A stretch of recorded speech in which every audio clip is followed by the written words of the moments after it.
अस्सलाम वालेकुम मुअज़्ज़िज़ नाज़रीन, ख्वाब में रोने की मुकम्मल ताबीर क्या है, इस वीडियो में आपके साथ मुकम्मल ताबीर शेयर करूंगा। वीडियो शुरू करने से पहले आप लोगों से रिक्वेस्ट है कि अगर आप पहली बार मेरे चैनल ड्रीम्स वर्ल्ड को विज़िट कर रहे हैं और आइंदा भी इस तरह के ख्वाबों की ताबीर जानना चाहते हैं तो मेरे चैनल को सब्सक्राइब कर लें और सब्सक्राइब करते वक्त साथ लगे घंटी के निशान पर लाजमी क्लिक करें ताकि मेरी नई आने वाली वीडियोज़ का नोटिफिकेशन आप तक पहुँच सके। मुअज़्ज़िज़ नाज़रीन, अगर ख्वाब में कोई शख्स देखे कि उसके चेहरे पर रोने से निशान पड़ गए हैं तो दलील है कि उसको नेक काम के बाइस लोग ताने मारेंगे।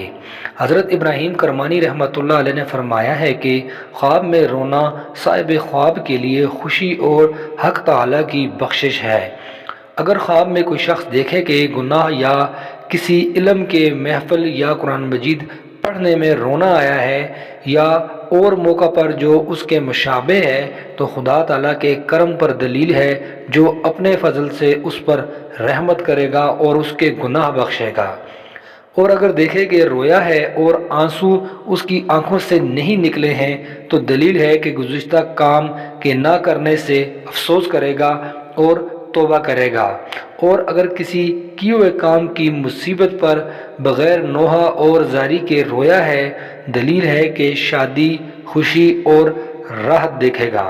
हज़रत जाफ़र सादिक रहमतुल्लाह अलैह ने फरमाया है कि ख्वाब में देखे कि रोया है और फिर हंसा है तो दलील है कि उसकी मौत करीब है। बाकी अल्लाह बेहतर जानता है और गैब का इल्म सिर्फ़ अल्लाह के पास है।